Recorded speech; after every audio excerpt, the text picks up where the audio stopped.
Tras 70 años, Japón gira y se remilitariza ante las amenazas de China y Rusia. El primer ministro japonés estuvo este fin de semana en Washington para formalizar los acuerdos para adquirir hasta 500 misiles Tomahawk. Su gobierno modificó la estrategia de seguridad nacional y abandonó su política pacifista impuesta tras la Segunda Guerra Mundial. Por 70 años Japón basó su fuerza y presencia global en la competitividad económica, no en el poderío militar. La amenaza de China y Rusia están haciendo que esto se modifique drásticamente. En noviembre, el primer ministro Fumio Kishida anunció un cambio sustancial. Va a duplicar los gastos de defensa, que a partir de ahora se llevarán un 2% del total de la economía japonesa. Este fin de semana, Kishida ratificó su alianza militar con Estados Unidos con una visita oficial al presidente Joe Biden en la Casa Blanca. Hubo 3 momentos críticos en los últimos meses que hicieron voltear de esa manera el timón de la seguridad a los líderes japoneses. El primero ocurrió el 24 de mayo del 2022, cuando se acercaron a las costas de las islas 6 cazabombarderos durante un ejercicio militar conjunto chino-ruso. Los aviones produjeron escenas de pánico en los salones de Tokio, donde en ese momento se estaba realizando una importante reunión del llamado Grupo Quad, el diálogo de seguridad cuadrilateral, integrado por Australia, India, Japón y Estados Unidos. Hubo protestas diplomáticas en Beijing y Moscú, pero en noviembre lo volvieron a hacer. Hubo otra vez 2 bombarderos chinos y otros 2 aviones rusos sobrevolaron el mar de Japón sin aviso previo y sin entregar sus posiciones a los radares locales. Y el tercer incidente ocurrió poco después de la visita de la entonces presidenta de la Cámara de Representantes estadounidense, Nancy Pelosi, a Taiwán. China considera la isla como territorio propio y no admite el reconocimiento de su gobierno por parte de otros países. Como represalia lanzó 5 misiles hacia la zona económica exclusiva de Japón.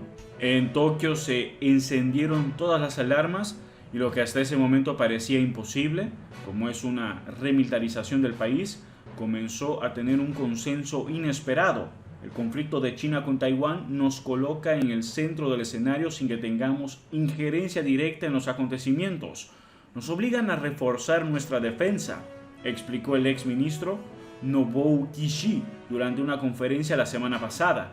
Todo indica que Japón está en camino de abandonar en muy poco tiempo su tradicional política de seguridad pacifista de posguerra, que limitaba el gasto en defensa a alrededor del 1% del Producto Interior Bruto. Asumirá un lugar importante en el mantenimiento de la seguridad en la región del Indo-Pacífico. Esa es la base del Plan de Estrategia de Seguridad Nacional presentado al Congreso japonés, que incluye un plan para duplicar el gasto en defensa en un plazo de 5 años.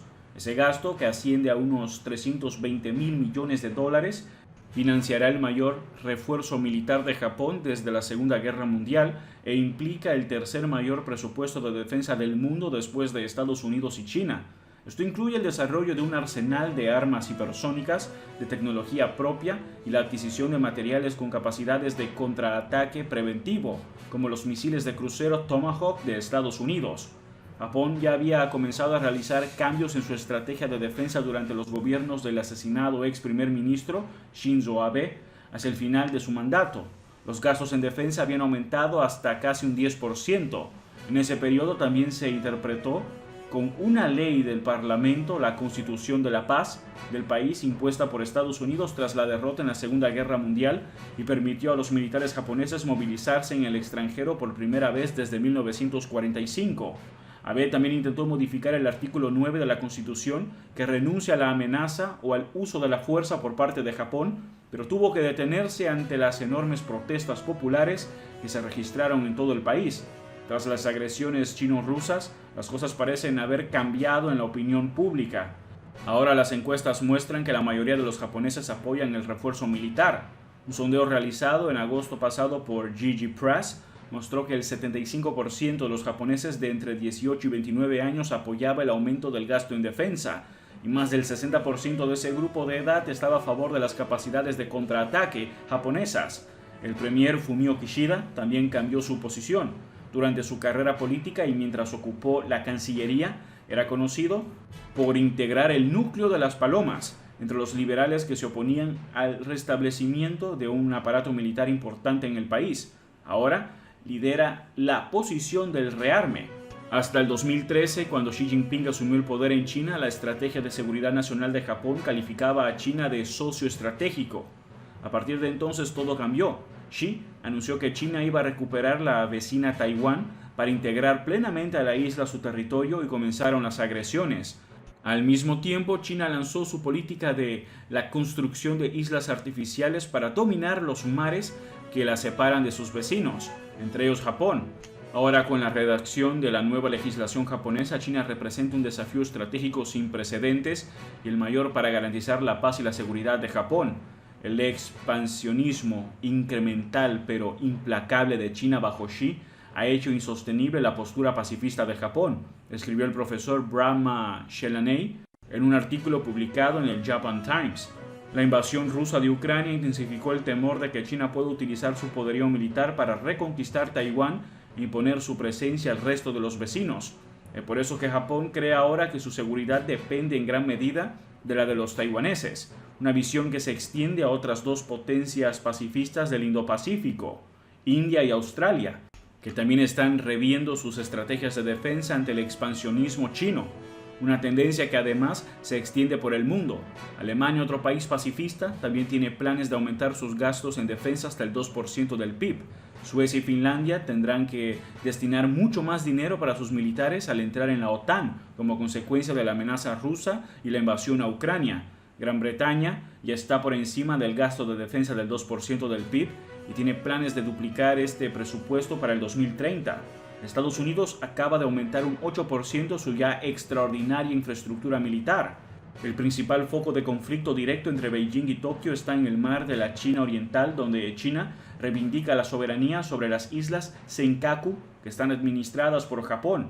En los últimos meses los chinos intensificaron sus incursiones marítimas y aéreas sobre las islas, a pesar de que los funcionarios japoneses se abstienen de visitarlas para no provocar mayores incidentes. Ningún ministro jamás pisó ese suelo que tiene importancia estratégica, aunque no económica.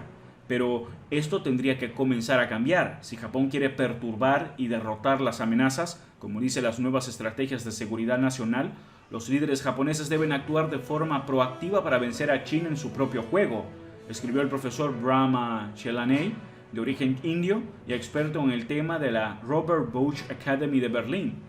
Con la visita del primer ministro Kishida a Washington se formalizará la alianza militar para enfrentar la amenaza china.